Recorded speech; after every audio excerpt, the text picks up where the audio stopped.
Bismillahi, alhamdulillahi, wassalatu wassalamu ala rasulillah, amma ba'd.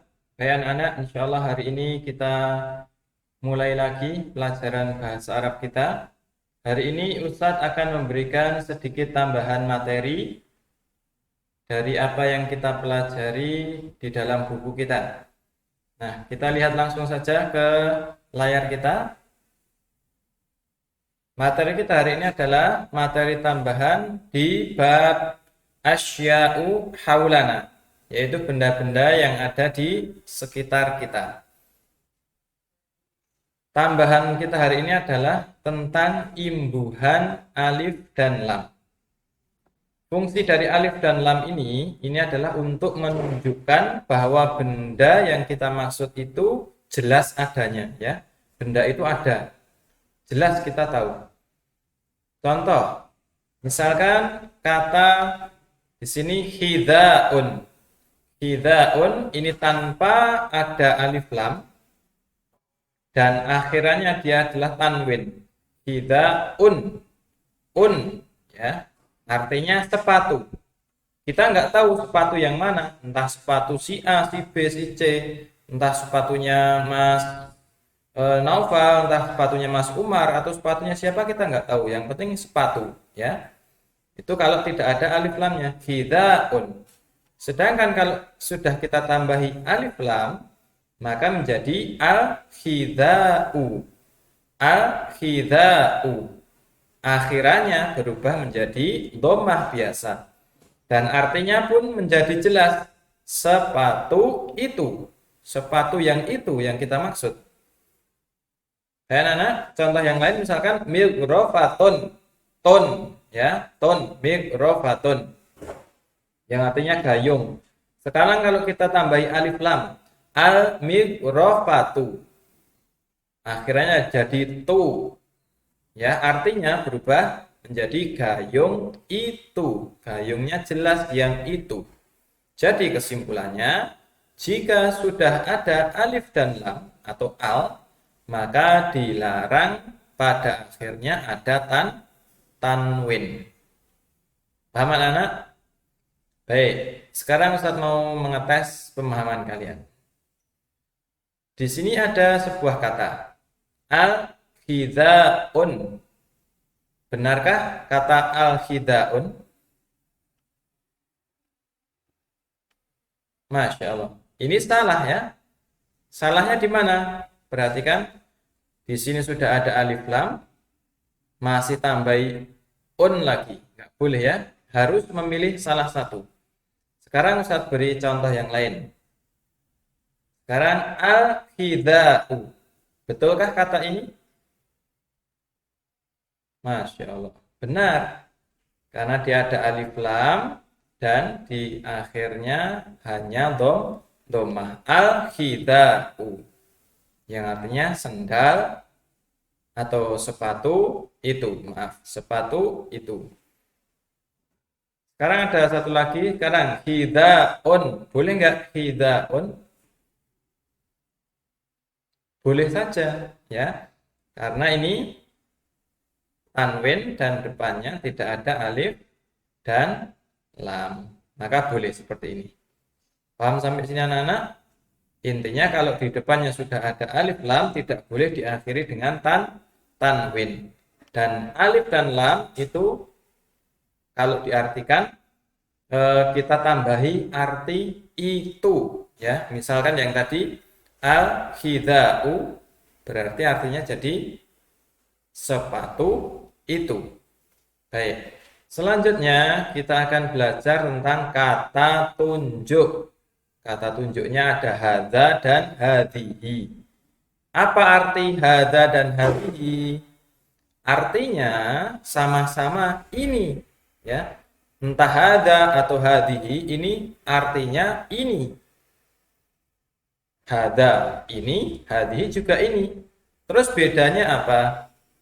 Perbedaannya kalau hadza ini kita gunakan untuk menunjuk benda yang disifati laki-laki. Ternyata benda-benda itu kalau dalam bahasa Arab ada yang punya sifat laki-laki dan perempuan. Kemudian kalau hadhihi ini kebalikannya. Ini adalah untuk menunjuk benda yang disifati perempuan. Nah, sifat perempuan itu yang dimaksud bagaimana, Ustaz? Maksudnya adalah ketika benda tersebut adalah benda yang berpasangan, ya, benda itu berpasangan, atau kalau tidak berpasangan dia diakhiri dengan tak marbutoh, tak yang bulat, maka benda itu termasuk benda yang disifati dengan perempuan. Maka nanti pakainya hadhihi. Biar lebih jelas kita masuk ke contoh. Gambar apa ini anak-anak? Gayung. Gayung bahasa Arabnya apa? Mighrofatun. Mighrofatun. Perhatikan di akhirnya. Ada akhiran apa? Tun, tak marbutoh. Berarti dia sifatnya laki-laki atau perempuan? Perempuan. Maka kalau kita beri kata tunjuk, maka kita pakainya hadhihi mighrofatun.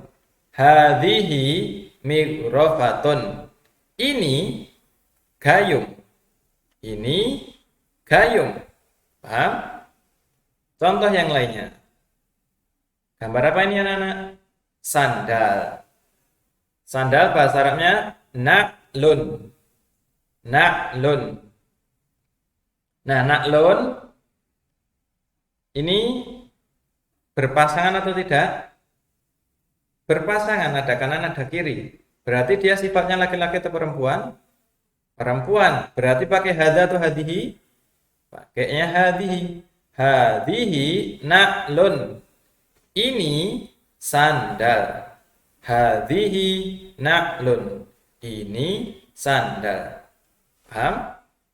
Kita beri contoh yang lainnya biar tambah paham. Gambar apakah ini? Gambar buku. Buku bahasa Arabnya kitabun. Kitabun, buku. Sekarang Ustaz mau tunjuk ini buku. Berarti bagaimana? Pakai hadza atau hadihi?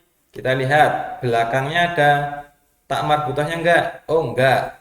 Apakah buku ini berpasangan laki-laki kanan dan kiri? Oh tidak. Berarti dia disifati laki-laki. Berarti kata tunjuknya adalah hadza kitabun. Hadza kitabun. Ini buku. Hadza kitabun. Ini buku. Contoh lainnya, ini ada ikat pinggang. Bahasa Arabnya hizamun. Hizamun, ikat pinggang. Kalau Ustadz mau nunjuk berarti hadza hizamun. Karena hizamun ini kan tidak ada kanan dan kiri. Ya, dia juga tidak diakhiri dengan tak marbutoh, maka dia disifati laki-laki. Maka pakainya hadza. Hadza hizamun. Hadza hizamun. Ini ikat pinggang. Kalau Ustaz katakan hadhihi hizamun, boleh enggak? Enggak boleh, ya. Karena yang cocok adalah hadza. Selanjutnya kita akan belajar tentang kata kerja, anak-anak. Apa itu kata kerja? Ya, kata yang menunjukkan bahwasanya seseorang melakukan pekerjaan. Misalkan akhudhu. Akhudhu artinya aku mengambil. Akhudhu, aku mengambil. Yang mengambil aku, ya. Aku mengambil. Kalau takhudhu artinya kamu mengambil. Kamu mengambil. Takhudhu, kamu mengambil. Contoh yang lainnya misalkan ahmilu. Ahmilu, aku membawa. Ahmilu, aku membawa. Kalau kamu membawa berarti tahmilu. Bedanya cuma di depannya ini saja, ya. Kalau aku pakai ahmilu. Kalau kamu pakai takhudhu, tahmilu. Nah, ini kalian hafalkan. Akhudhu, aku mengambil. Takhudhu, kamu mengambil. Ahmilu, aku membawa. Tahmilu, kamu membawa. Nah, sekarang di sini ada sebuah kalimat akhudhul hida'a. Akhudul khida'a. Akhudu tadi artinya apa? Aku mengambil. Al-khida'a, sepatu itu. Gitu kan? Berarti kalau diterjemahkan, aku mengambil sepatu itu. Nah, perhatikan di sini anak-anak, penjelasannya di sini adalah di akhir kata khida. Yang tadinya al-khida'u, ya kan? Khida'un, terus kemasukan alif lam jadi al-khida'u. Tapi ketika kata benda ini, ya, ini masuk atau dimasuki dengan ini kata kerja, maka dia menjadi a, ya. Perhatikannya di sini. Akhirannya menjadi a. Akhudul khida'a. Aku mengambil sepatu, ya kan? Kan sepatu itu yang diambil. Sepatu, kita mengambil sepatu atau aku mengambil sepatu, ya. Maka akhirannya menjadi a. Al-khida'a. Satu lagi contoh biar lebih paham. Misalkan ini, takhudhu, apa tadi takhudhu artinya? Kamu mengambil. Al-kitabah. Alkitab artinya apa? Buku itu, ya. Berarti kalau diartikan takhudul kitabah, kamu mengambil buku itu. Yang perlu diperhatikan juga di akhirnya, yaitu perubahannya di sini. Tadinya alkitabu, buku itu, maka di sini menjadi alkitabah. Perubahannya itu. Karena dia menjadi objek atau menjadi benda yang diambil, ya. Baik anak-anak, mungkin itu yang bisa Ustaz sampaikan. Kurang lebihnya Ustaz mohon maaf. Subhanakallahumma wa bihamdika asyhadu an la ilaha illa anta astaghfiruka wa atubu ilaik. Assalamualaikum warahmatullahi wabarakatuh.